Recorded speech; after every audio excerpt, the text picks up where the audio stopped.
Mr. Chair, I yield 5 minutes to my colleague from New York, Mr. Goldman. Thank you very much, Mr. Santos. Thank you, Mr. Speaker. I rise today in support of this resolution to expel George Santos from Congress, as I did in May when I co-sponsored a similar expulsion resolution that the sponsors of today's resolution, my Republican colleagues from New York, did not support. Yesterday, the House of Representatives held a vote to expel Representative George Santos, a freshman Republican in the House who is currently facing criminal federal charges having to do with a multitude of issues, allegations that he stole the credit card information of his donors and then charged things on their credit cards. Let's go to graphic 2 here. The 35-year-old New York lawmaker has pleaded not guilty to charges accusing him of crimes, including laundering funds to pay for his personal expenses, illegally receiving unemployment benefits, and yes, charging donors credit cards without their consent. Now here's Representative Dan Goldman, who made the effort to expel Santos in May. Here's what he had to say about the effort to basically boot Santos from the House. I agree with everything that my Republican colleagues have said here today. But everything they have said here today was also true in May when they voted to protect George Santos. Has there been anything that has changed? Nothing about the numerous lies that Mr. Santos admitted himself to making in order to deceive his voters into electing him.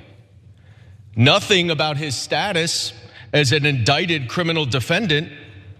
Yes, there has been a superseding indictment with more allegations of criminal conduct, but he is still presumed innocent until proven guilty, as my New York friends relied upon in May when they voted to protect George Santos from expulsion.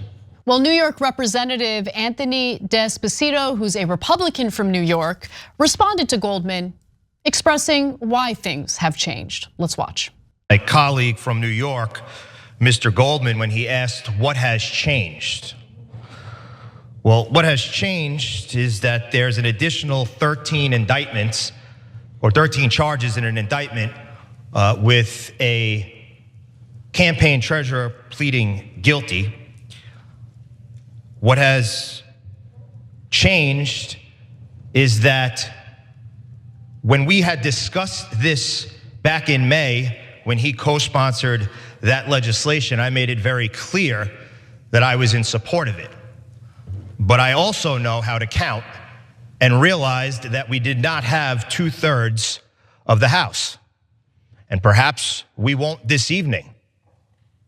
But what I do know is that the Ethics Committee has been working hard as they issued a memo, as I referred to a few minutes ago, reviewing over 170,000 pages of documents, interviewing 40 witnesses, issuing subpoenas.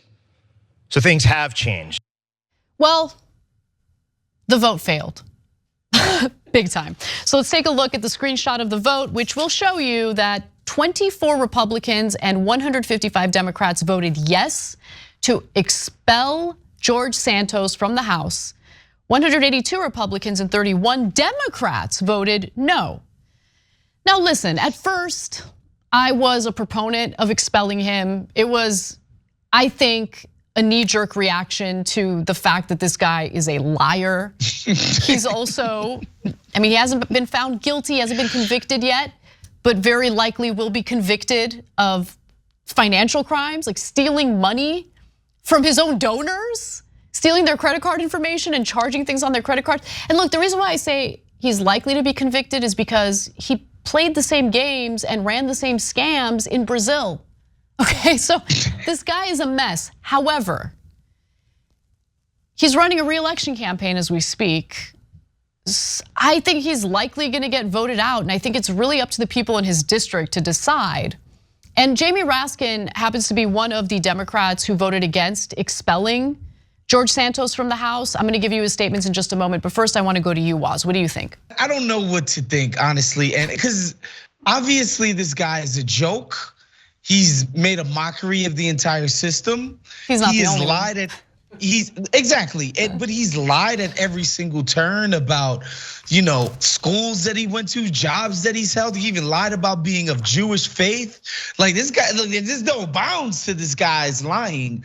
At the same time, I think it's just quite hilarious that 31 Democrats was like, nah, let him stay. Come on, he's good. This will be fun. He's good at the office birthday parties. I think that, look, I actually think it's smart for those Democrats to vote no on this. And the reason why, and I think we're kind of seeing it right now with the investigations into like Hunter Biden and stuff, where, anyway, it's that once you open that floodgate, the flood will come. And so if they vote to expel a Republican, well, then Republicans are gonna turn around and try to expel Democrats. And it's gonna be this endless cycle of trying to get members of each party expelled. And I just think it should be left to the voters to decide.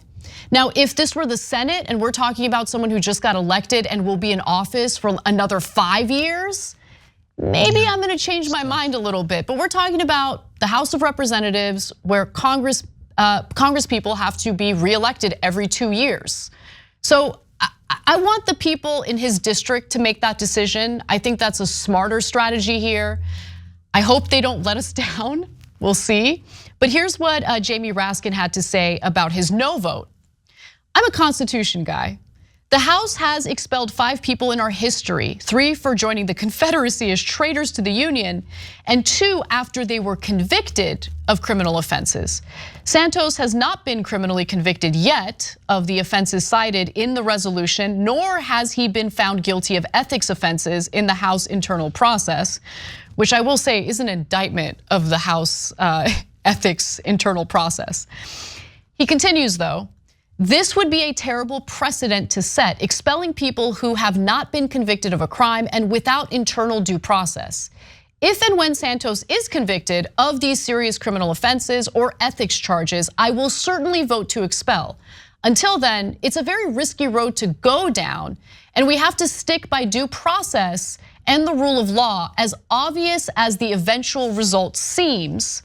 I can think of 4 or 5 Democratic members the Republicans would like to expel without a conviction or adverse ethics findings. We can't abandon due process and the rule of law in the House of Representatives. I think that's a principled stand, and I not only accept it, I agree with it. I think that Raskin, along with the other Democrats who voted no, made the right decision.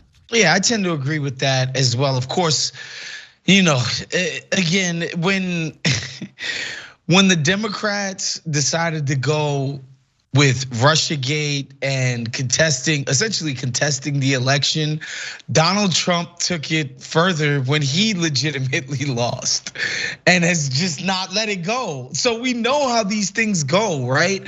I kind of agree with, not even kind of, I definitely agree with Congressman Raskin, because like this is just not worth a road being taken for a clown like George Santos. Thanks for watching. If you become a member, you get to watch all this ad-free, except for, of course, this ad. Still, hit the join button below.